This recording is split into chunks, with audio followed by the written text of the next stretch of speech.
우리 올해 교회가 추구하는 목표, 우리의 신앙의 목적, 이것을 살펴보는데 마지막 시간입니다.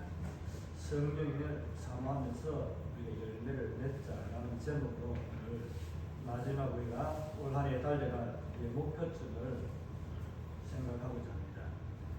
지난 시간까지 우리가 살펴보면서 하나님께서 우리에게 좋은 것을 취하라고 하신 하나님의 그 말씀, 올해 저와 여러분이 어떤 좋은 것을 취할 것인가 할 때에 취한 것에 대한 결과가 오늘 마지막 여기에 우리에게 답을 제시해 줍니다. 성령의 열매를 사모하면서 우리는 성령의 열매, 우리의 삶의 신앙의 열매를 맺어야 됩니다. 예수님께서는 뭐라고 말씀하십니까? 열매 맺지 않는 나무마다 다 찍어서 불에 던져버린다고 그렇게 말씀하셨습니다. 그래서 오늘 저와 여러분은 하나님의 백성이고 하나님의 백성의 열매, 포도나무 부위와 같이 우리는 그 열매를 맺지 않으면 무화과나무처럼 저주를 받게 돼서 말라 다 죽게 됩니다. 우리는 하나님을 아버지라고 부르고 성령을 의지해서 살아가는 우리의 삶에 성령의 열매가, 우리의 삶의 믿음의 열매가 맺어지지 않는다면 우리는 하나님의 백성이 아니라고 그렇게 말할 수 있습니다. 여기에 여러분이 동의하시는지 모르겠네요. 아마 동의 안 한다면 여러분의 영혼은 아직도 허우적거리는 저 사막에 있는 아직 좀 덜 깨어난 이슬을 먹어봐야 될, 이슬을 받아야 될 그런 은혜의 자리에 아직 서지 못했다고 말할 수 있습니다. 공감하시죠? 우리가 이슬을 먹어야 사는 식물이 아니라 우리는 성령의 열매를 맺는 하나님의 말씀을 먹는 그런 영과 육과 혼이 있는 하나님의 자녀입니다.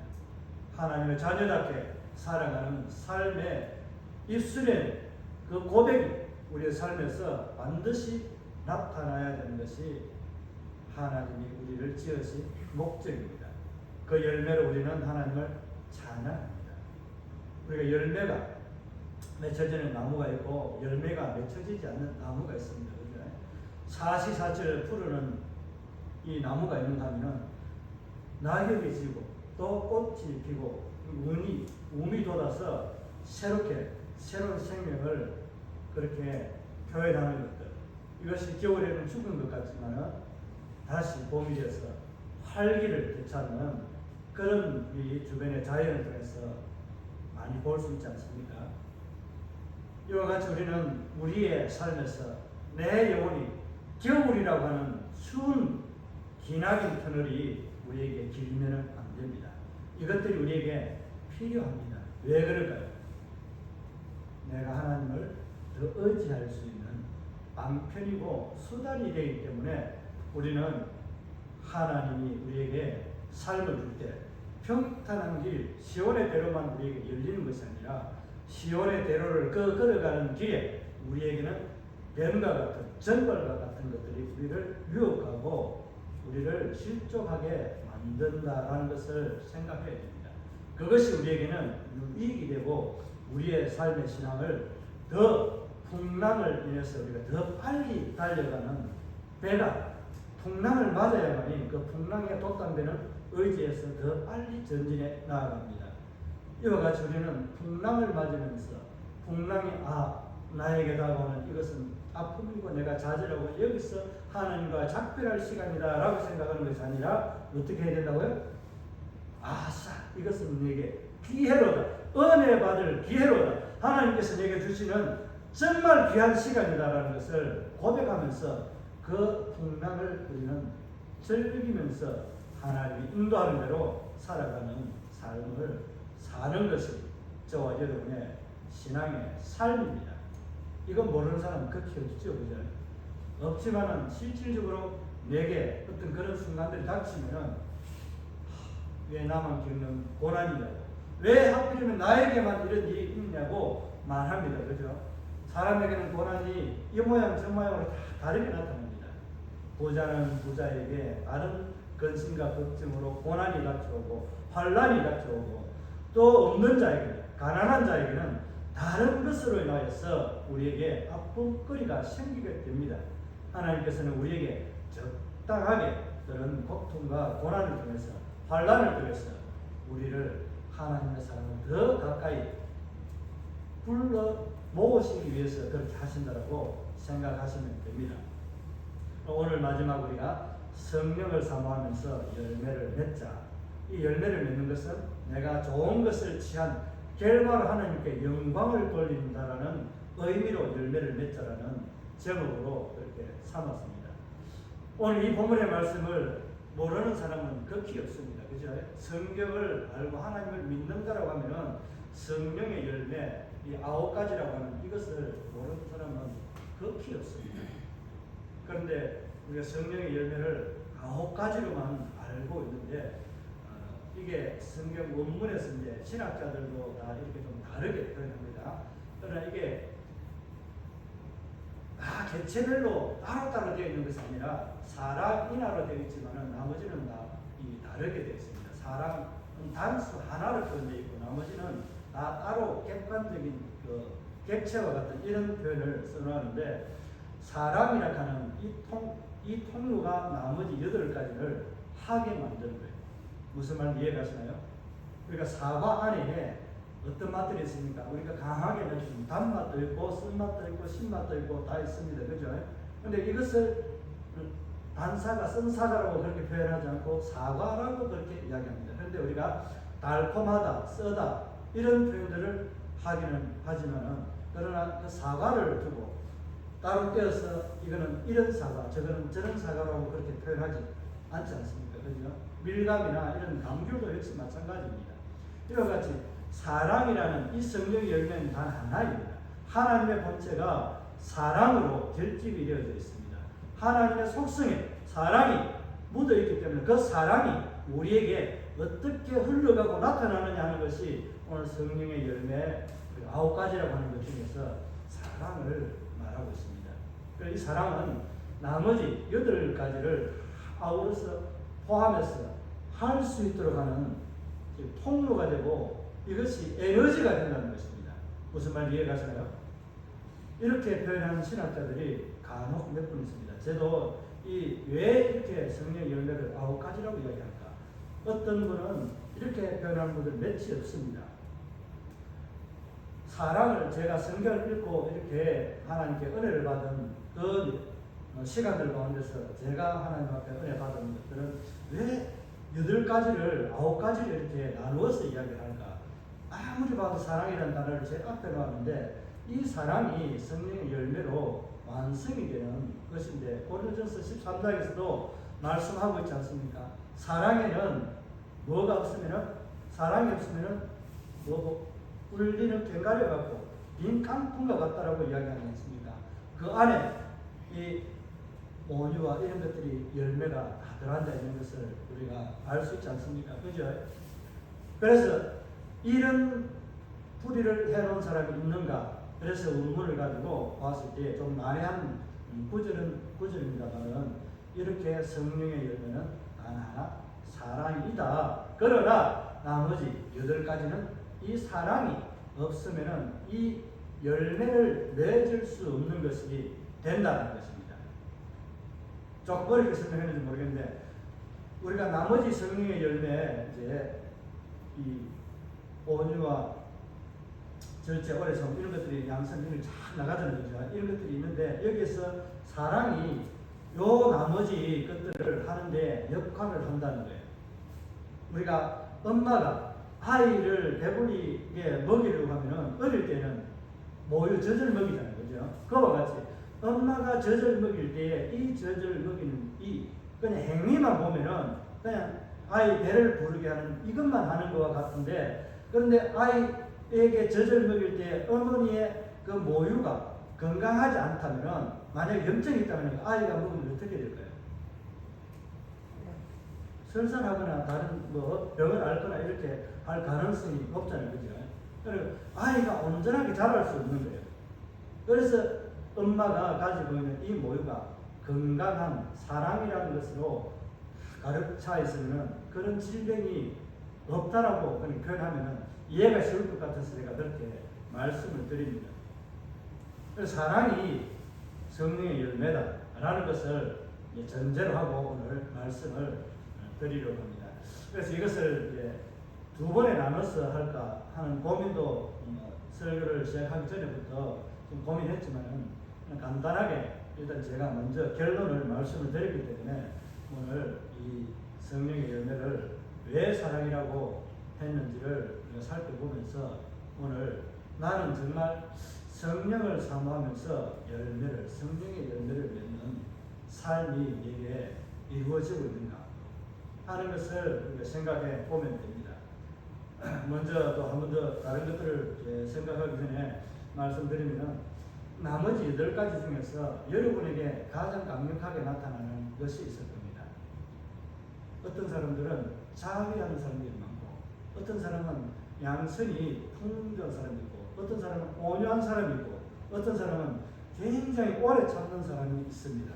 그런데 이 나머지 8가지 열매 중에서 자기에게 특별하게 강하게 나타나는 그런 열매라고 표현합시다. 열매가 있다는 거예요. 여러분이 나름대로 생각하면 지나온 길에서 지금까지 지나오면서 나는 어떤 열매가 더 강력하게 나타나는가 할 때에는 그 열매를 더 키워가기보다는 그 열매를 내가 맺을 때에 어떻게 맺어지는가 이것을 생각하면서 다른 열매도 동일하게 이 사랑을 통해서 맺어진다는 것을 생각하면서 여러분이 골고루 사과가 골고루 맛있어야 맛있다라고 하죠. 쓴맛만 강하게 확 나버리면은 사과 맛이 없다 이렇게 표현하지 않습니까? 그죠?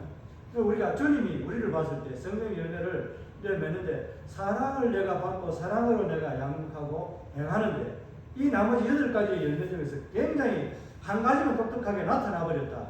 사랑만 있다라고 이야기하는데 이 사랑이 흘러가지 않으면 그 사랑입니까? 아니잖아요. 그죠? 사랑은 반드시 흘러가야 되기 때문에 흘러가는 통로에서 맺어지는 것이 바로 나머지 8가지의 성령의 열매들이라는 것입니다. 여러분에게 오늘 이 사랑을 통로로서 내가 무엇을 얼마만큼 지금까지는 어떤 열매를 강하게 맺었는데 이제는 좀 골고루 맺어서 참 하나님이 보실 때에 저 인생 나의 백성 내 자녀가 정말 내 사랑을 제대로 실천하고 누리고 있구나 하는 것을 보면서 우리 주님이 하나님이 기뻐하는 저와 여러분의 삶이 되기를 바랍니다. 안 될까 본데 보니까 먼저 이 사랑을 이제 생각하면서 보겠습니다. 첫 번째로 나오는 것이 우리 뭡니까? 21 사랑과 그 다음에 희락과 화평과 이렇게 나오잖아요. 우리가 복 있는 사람 할 때도 이것이 나옵니다. 그런데 희락이라는 것은 우리에게 기쁨이 있잖아요. 그죠? 기쁨이 있다는 것은 내 안에 뭐가 있습니까? 그냥 기쁨이 생겨집니까? 뭔가가 즐거운 것이 내게 들어와야 이것이 기쁨을 누릴 수 있는 하나의 에너지라고 할까요? 요인이 됩니다. 그죠? 그렇게 내가 기쁨을 누릴 수 있는 것, 그 반대는 뭡니까? 나에게 어떤 자극이 들어와가지고 어떤 것은 기쁨을 누리게 하고 어떤 것은 나에게 내 삶을 우울하게 만들고 짜증나게 하는, 그러니까 화가 나게 만드는 요인이 있습니다. 이것을 필터링을 할 수 있는 것, 그냥 걸러낼 수 있는 것이 무엇일까요? 그러면 사랑입니다. 이해가십니까? 나에게 들어오는 이 요인이 어떤 것은 나에게 안 좋은 것이 들어온다 할지라도 내가 기쁨을 누리고 즐거운 웃음을 누릴 수 있도록 만드는 이것은 그냥 누구나 다 안 걸러도 다 똑같이 공유할 수 있는 것입니다. 그러나 나에게 들어오는 이것이 똑같은 좋은 것이지만 나에게 상처가 되는 사람이 있습니다. 똑같은 좋은 말을 했는데도 불구하고 이 사람이 다르게 받아들여서 그 사람이 상처가 되는 사람이 있습니다. 어제 이제 며칠 전에 이제 우리 아는 진 목사님들과 대화를 하면서 새로운 이제 사실이라고 하는 것은 또 그렇지만은 그분들이 목회를 하는 목사님의 자녀들이었어요. 그런데 그 어머니가 일찍 돌아가시면서 이제 배가 다른 형제들이 있는 거예요. 그러면서 그들의 갈등을 이제 이 사람이 우리를 생각하고 하는 게 다르고 또 아는 목사님이 또 다른 거예요. 다른 이제 그 어머니 새로 처음으로 들어가는 그 어머니가 낳은 아들이에요. 그러니까 형제들과 이게 서로가 입장이 달라가지고 기차 레일과 같이 똑같이 왜 이 아는 이럴까? 어? 이 형님은 왜 이럴까? 이렇게 서로가 다르게 생각하고 하는 거예요. 내가 받고 느끼는 게 다른 거예요. 똑같은 사랑이라고 이야기하는 이 사랑을, 부모의 사랑을, 돌봄을 받고 있지만은 형제들이 이제 피가 다르다고 하니 배가 다르기 때문에 이것을 다르게 느낄 수 있다는 것을 그전까지는 몰랐다는 거예요. 그때까지 몰랐는데 이 다른 이제 목사님께서 이 자기가 겪었던 갈등을 이 다른 목사님에게 이야기했는데 그것이 이해가 되더라는 거예요. 내 입장에서 나만 생각했는데 형들의 입장에서는 이렇게 할 수가 있었겠구나. 그렇게 하니까 그 형제들이 울면서 내가 동생을 이해를 못했구나. 참 우리가 미안하다.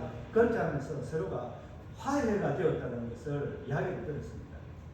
이같이 똑같은 사랑을 받는데도 불구하고 한 사람은 불평과 불망으로 원망으로 살지 않는 사람이 있는다면 내게 똑같은 사랑을 준 그 사랑을 내가 감사하고 존경하는, 어머니를 존경하는 것, 이런 다른 양상이 나타나는 거예요. 이게 이제 희락이라고 하는 것도 우리에게 들어온 요인이 다르다고 말할 수 있지만은 동일하게 똑같은 것이 들어온다 할지라도 우리는 다르게 느끼는 이런 감정이 있는데 이것을 걸러내고 치유해 줄 수 있는, 내게 아픔이 들어오는, 고통이 들어오는 것이지만 이것을 내가 성화시키도록 하고 이렇게 기쁨으로 바꿀 수 있는 것은 우리에게 주님은 하나님은 우리에게 고통이 변하여서 뭐가 되게 희락이 되게 하시는 그 이스라엘 역사를 우리가 이 에스더를 통해서 알지 않습니까? 죽음의 날이 바뀌어서 생명의 날로 바뀐 그 날을 불임절이라고 이야기하면서 이스라엘은 그 날을 즐겼습니다. 고통이 그들에게 들어왔지만 하나님이 개입하고 일할 역사를 그들은 보면서 그 죽음의 날이 화가 이제 복으로 바뀐 날, 이런 날들이 우리의 순간에 살면서 매번 일어나야 되는 것이 성령의 열매에 우리가 희락이라고 하는 이 삶에서 내가 누릴 수 있는 것은 내가 그냥 그 요인으로만 누리는 것이 아니라 누가 주는 기쁨이다, 희락이다, 주님이 주시는 거예요. 하나님 우리에게 주시는 거예요. 자문에 보면은 15장에 16절을 보면은 그런 말씀입니다. 세상 사람들 살아가는 날이 다 험악하나 마음에 즐거운 자는 뭐할까요? 마음이 즐거운 자는 항상 잔치한다. 항상 잔치. 우리 인생이 힘들지만은 그 마음에 즐거움을 주는 하나님을 아는 자, 하나님을 고백하는 자, 예수를 고백하는 자에게는 그 마음이 항상 즐거운 거예요. 그래서 그 삶은 항상 잔치를 하는 삶처럼 살아가는 거예요. 저와 여러분에게 이와 같이 내가 기쁨을 누리고 잔치하는 기쁨이 아니라 내게 주는 주님이 주시는 기쁨, 이 기쁨 우리가 찬양하지 않습니까? 이 고백이 여기에 담겨 있는 거예요. 이 내용이 여기에 담겨 있음에도 불구하고 우리는 바로 생각하거든요. 여러분에게 어떤 것이 들어온다 할지라도 정말 여러분 스스로가 걸려내는 것이 아니라 주님이 하나님께서 우리에게 들려준 이 말씀이 우리에게 걸러지는 그런망이 되었어요. 여러분에게 기쁨을 주고 좋은 것을 주는 그런 삶을 누리시기를 바랍니다. 좀 약한데 그런 삶을 누리시기를 바랍니다. 그리고 우리 이제 화평이라는 것 이제 두 번째로 살펴보면은 이 화평은 그냥 말 안 해도 아시겠죠, 그죠? 평화롭게 형제간에 우애 있게 잘 지내는 것, 다툼이 없고 또 아픔과 고통이 없이 서로가 서로를 이해하고 잘 지내는 것, 이것이 그냥 이루어지는 것이 아니라 내 마음에 즐거움이 없으면 우울증 앓은 사람이 화평을 누릴까요? 못 누립니다. 맞죠, 그죠? 집사님? 우울증 있는 사람이 내가 저 사람과 어울리기 싫고 화평을 누리는 이것은 화평을 생각하지 못합니다. 내 마음에 기쁨이 있으니까 이 기쁨을 나만 누리는 것이 아니라 나누고 싶은 것이 이것이 전이 된다고 이야기합니다. 전념이 되는 거예요. 웃음도 전념이 되고 슬픔도 전념이 됩니다. 내 삶에 들어왔던 그 슬픔이 나의 인생을 짓누르게 되면 이것이 심해지면 우울증이 되고 우울증이 심해지면 죽게 됩니다. 스스로. 인지회복이라고 하는 이런 것도 이야기거든요. 내가 빼하면서도 야이면서도 내가 거울을 보면서 이건 내가 너무 뚱뚱하구나. 더 굶어서 살을 빼서 내가 날씬하게 내가 만들어서 건강한 육체를 내가 보여줘야 되겠다. 그렇게 생각하는 사람들이 있습니다. 그렇게 하면서 안 먹어요. 자기 자신을 제대로 볼 줄 아는 눈이 열려 있는 것 아니에요. 오히려 세상을 거꾸로 보는 거예요. 그런 불쌍한 자가 아니라 우리는 하나님을 바라보기 때문에 하나님께서 우리에게 화평케 하시는 하나님이 우리의 명령을 주셨습니다.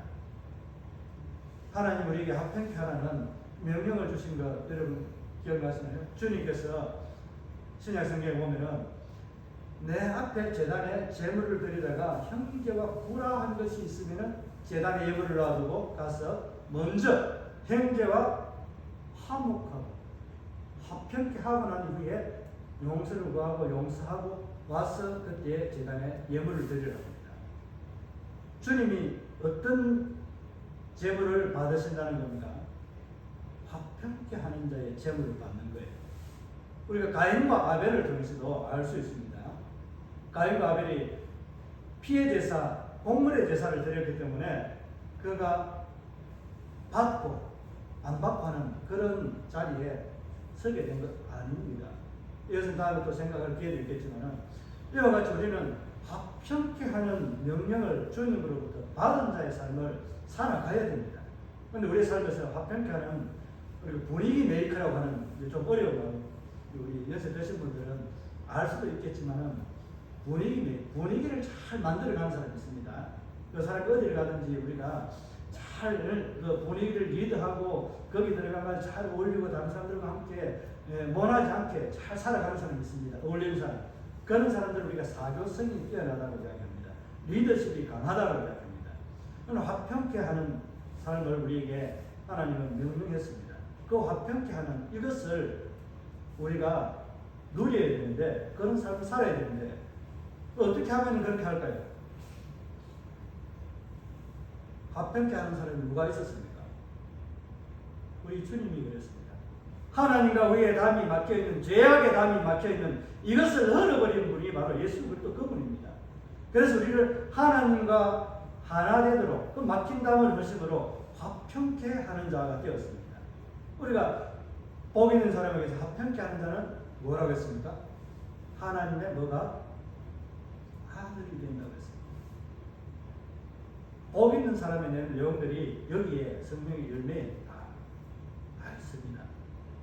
우리는 예수님이 죄인된 우리를 위하여서 자신의 몸을 통해서 그 죄악의 담을 하시고 하나님과 하나 되도록 화평케 하는 주인공이 되셨고 그분이 되셨기 때문에 우리도 예수님을 닮아서 화평케 하는 자, 하나님과 세상에 우리가 젖어서 세상 향락에 젖어드는 자가 아니라 세상이 예수님께로 죄인이 아닌 삶으로 하나님께로 놓아오는 백성으로 화목케 하는 그런 도구가 우리의 삶이 되어야 됩니다.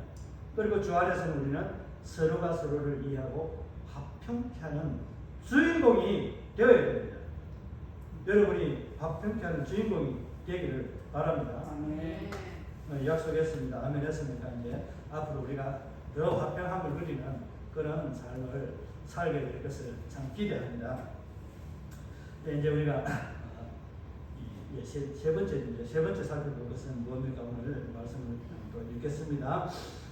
오직 성령의 열매는 사랑과 희락과 화평과 그 다음에 뭡니까? 오래 참음과 자비와 양성과 충성과 이렇게 쭉 나갑니다. 그죠? 이제 기쁨 있고 화평케 하는 자, 이 삶을 통해서 우리는 어떻게 해야 될까요? 오래 참아야 됩니다. 인내한다고 이야기합니다. 인내. 우리가 흔히 하는 말로 옛날에 인내는 쓰나 그 열매는 달다 이런 표현을 하지 않습니까? 참 우리가 시적인 표현이지 정말 고통당하는 사람에게 그 말을 해보세요. 기쁨이 있을까요?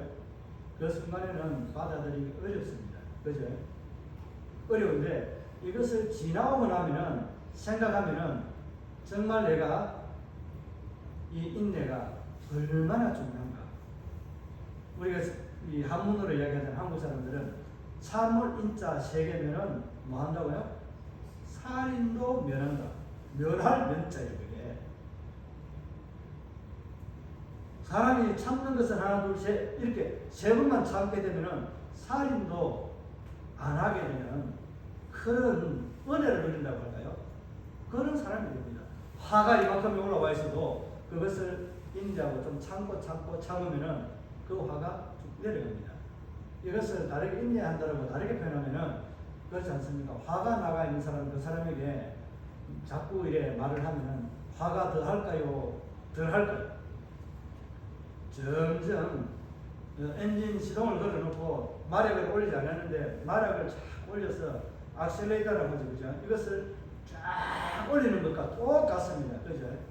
그럴 때는 우리가 좀 지혜롭게 그 사람이 화가 났을 때는 조금 누글거리지도록 조금 버려두는 것, 그 내버려두는 것 이런 것들이 좀 필요합니다. 그죠? 부부간의 싸움도 안 그렇습니까? 한 집사님 똑같이 맞붙으면은 얼씨구나 도탁하고 이제 화력은 더 강력하게 되고 더 강하게 됩니다. 그러면은 하나님은 우리에게 해가 지도록 분을 품지 말라고 하는데 해가 지도록 분을 품는 것입니다. 평생에 분을 품고 살아가게 됩니다. 그 분을 품고 살아가는 자에게는 그 분이라고 하는 것을 성경에서는 화불이라고 표현했습니다. 그 불이라는 것을 분을 참고 살아가지 않는다면 그 품고 살아가는 자를 잠언에서는 솔로몬이 뭐라고 해주었어요? 불을 품고서야 어찌 그 몸이 타지 않고 상하지 않겠느냐라고 합니다. 정확하죠? 맞죠? 그죠? 솔로몬이 의사 아니었습니다. 그럼에도 불구하고 화가 내게 들어오면은 화가 내 육신을 상하게 한다는 거예요. 화뿐만 아니라 다른 스트레스도 역시 마찬가지거든요. 내 육신을 망가뜨리는 것이 화가 또 스트레스가 나의 육신을 망가뜨리는 일을 한다는 거예요. 항상 다음 주에 한 번 더 우리가 이거 성령 열매를 좀 쉬운 것이지만 우리 삶에 적용하기 위해서 한 번 더 살펴보려고 합니다. 오늘 오래 참음까지만 오늘 하고 말씀을 맺고 정리를 하려고 하거든요. 오래 참는 것이 우리에게 얼마나 중요하냐. 여러분 참는 것 얼마나 참을 수 있겠습니까? 우리가 그런 거 실험하자면 얼음 겨울이나 이런 데 얼음을 놓아두고 그 맨발을 벗고 올라가서 얼마나 견디느냐. 또 여름에는 시원한 그 물, 우리 여기 냉풍욕장인데 그거 들어가 발을 담그고 얼마나 오래 있을까. 저희 집 앞에 우물이 있거든요. 우물물이 굉장히 차고 또 겨울에는 따뜻합니다. 그 물에 여름에 발을 담그고 객지에서 온 사람들은 5초에서 10초 이상을 못 담그고 앉아 있습니다. 물이 그냥 자동으로 흘러가는데 그 물에 못 담그고 앉아 있습니다. 우리가 손에서 이제 그 몇 감듯이 등물 친다라고 이야기하는데 그렇게 등에다 물을 한 방울씩 이래 퍼부으면은 그 사람 감기 걸린 사람이 많았거든요. 그와 같이 참고 있는 견딜 수 있는 인내력이 우리에게 얼마나 있는가 하는 것입니다. 저도 참 인내력은 어떤 때는 굉장히 강하지만 어떤 때는 인내력이 그냥 우리 천안이 이야기하는 자기 부인을 표현하는 표현이 있습니다. 좀 웃음 이야기지만 우리 마누라는 우리 집 사람은 냄비라고 이야기해요. 냄비 아시죠? 1도밖에 안 된다는 거예요. 그냥 불만 올리면 바로 끓어버린다.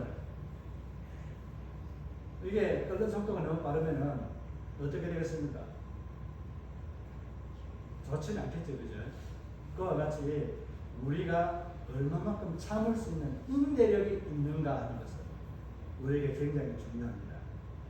오래 참는 것, 이거 그냥 단순하게 오래 참는 것이 아니라 내 안에 인내라고 하는 오래 참을 수 있는 그런 능력이 어느 정도 있는가 하는 것이에요. 여러분에게 오래 참을 수 있는 능력이 있습니까? 제가 능력이라고 이야기합니다. 능력이라고 이야기하는 것은 내 안에 참을 수 있는 그런 기질들이 있는가? 내가 참을 수 있는 그런 삶을 살아왔는지, 아니면 참을 수 없는데 그냥 참는 것처럼 하고 있는 건지. 어떻습니까? 여러분은 정말 내 안에 참을 수 있는 인내력이 있습니까? 여러분의 인내가 한계에 달하는 건 아니죠. 참을 수 있는 인내력은 내 스스로 결정되는 것이 아니라 무엇이 결정할까요? 이게 사랑이라는 것이 결정합니다. 사랑이 뭐 한다고요? 사랑은 오래 참고 성내지 아니하고 다투지 않고 시기하지 않고 질투하지 않는 이 내용들이 오늘 성령의 열매 안에 다 담겨 있다는 거예요. 그러니까 사랑이 없으면 어떻게 할 수 있을까요? 인내하지 못합니다. 이 대표적인 인물이 있습니다. 여러분 성경에서 한번 찾아보세요. 정말 오래 참는 대가가 있습니다. 성경 퀴즈 이것을 맞추는 분에게 오늘 점심 식사를 공짜로 제공해 드리겠습니다. 말 안 해도 아시겠죠? 그죠? 우리 하나님입니다.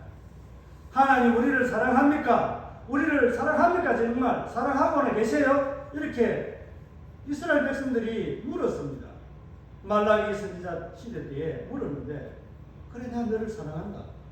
사랑하는데 어떻게 그러면 사랑하는지 보여주세요 하는데 하나님이 약 400년간 침묵하고 말씀도 안 하고 아무것도 안 합니다. 그러나 하나님은 안 하신 것이 아니라 우리에게 때가 되면은 그 사랑을 보여주시려고 하고 있는 거예요. 잘 아시는 대로 우리가 이스라엘 백성들이 아브라함의 약속대로 애굽에 가서 430년간이라는 그 노예 생활을 속에서 요셉을 모르는 왕이 나왔을 때에 그들의 고통은 극에 달했고 인내하는 한계도 달했기 때문에 하나님의 약속을 기억해서 그 약속을 따라서 하나님 앞에 은혜를 구한 거예요. 하나님 우리를 살려주세요. 정말 아브라함의 약속했던 우리 선조 열조에게 약속했던 그 은혜를 통해서 우리를 자유롭게 하나님 약속한 그 땅으로 인도해 주세요. 그렇게 하나님 앞에 기도하게 됩니다. 그전에는 아마도 기도하지 않았을 것 같아요. 그래서 하나님이 때가 돼서 그들에게 그 약속의 실천을 위해서 하나님은 출애굽을 시키게 됩니다. 출애굽을 시켜서 그 사랑을 표현하고 그렇게 표현하지만 그들은 여전히 하나님의 사랑을 불평과 원망으로 가득 찬 세월을 강약길에서 40년간을 보내게 됩니다. 우리의 인생이 똑같습니다. 저와 여러분의 인생이 내가 하나님 은혜를 누리고 받았다라고 이야기하지만 하나님은 우리에게 오래 참고 계십니다. 내가 죄악의 길에 달려가도 하나님 내버려 두시는 것 같지만 여전히 나를 사랑하고 홍해 길에 막힌 그 길에서 나는 볼 때에 막힌 길이고 죽게 되어 있는 그 길이지만 하나님은 그 반대편에서 역사를 일으켜서 강물이 좌우에 백이 되도록 만들어서 우리를 구원할 그 역사를 이루어가는 하나님이심을 우리는 그 너머에 있는 하나님의 역사를 본다면 인내할 수 있다는 거예요. 이것이 바로 예수님께서 눈앞에 보이는 그 십자가의 고통과 부끄러움을 내가 개의치 않고 그 너머에 있는 영광을 보면서 내가 이 십자가를 지었다라고 그렇게 말씀합니다. 그 결과 어떻게 됐어요? 하나님 보좌 우편에서 우리를 위해서 중보하시는 완만하게 왕으로 자정하고 계십니다. 하나님이 온 백성들이 온 세계의 모든 만물들이 하나님을 찬양하고 하나님을 영광을 노래하는 그 자리에 영광의 자리로 예수님을 높여주셨습니다. 저와 여러분도 인내하는 그런 삶을 살아야 됩니다. 내 눈에 보이지 않는 아픔과 고통이 가로막혀 있다 할지라도 우리는 그 너머에서 하나님께서 행하고 계시는 그 역사를 바라보면서 이제 곧 나에게 임박하게 이 고통과 아픔은 사라지겠고 내가 인내하는 이 열매의 결과를 보게 될 날이 머지 않았다라는 것을 여러분들이 믿음으로 고백하면서 하나님 앞에 오래 참는 이 모습들을 저와 여러분이 좀 훈련을 하면 좋겠습니다. 또 하나님 사랑이 400년간 뒤에 어떻게 나타났습니까? 오래 참음의 결과가 하나님 우리를 사랑하는 것이 어떻습니까? 잘 아시는 대로 요한복음 3장 16절에 하나님이 세상을 이처럼 사랑하사 독생자를 주셨으니 이는 저를 믿는 자마다 멸망치 않고 영생을 얻게 하려 하심이라고 그렇게 말씀합니다. 이 사실이 믿어집니까? 하나님은 400년간을 또 참았습니다. 이스라엘 백성들이 애굽에 갔을 때 430년간을 참으셨고 광야길에서 40년을 참았습니다. 그리고 400년 이렇게 많은 세월들을 참았습니다. 하나님은 지금도 주님이 다시 오시면 약속하면서 우리가 구원 얻기를 바라고 참고 인내하고 계시면서 2000년이라는 세월이 지났습니다. 하나님은 이제 예수님은 언제 어느 때 오실지 알 수 없지만은 다시 오시면 약속한 그 하나님의 사랑 인내하면서 우리가 다 구원받고 하나님의 사랑으로 우리가 기쁨을 누리고 화평케 하는 자로서 살아가는 예수님을 본받는 사람으로 살아가도록 우리에게 그런 성령의 열매를 맺어가도록 오래 참음의 본을 예수님도 보여주시고 하나님도 우리에게 보여주셨습니다. 그처럼 우리도 오래 참고 인내하면서 예수님처럼 나도 주님처럼 닮아가는 삶을 살겠습니다 라고 다짐하는 저와 여러분의 삶이 되기를 바랍니다. 나머지는 다음 시간에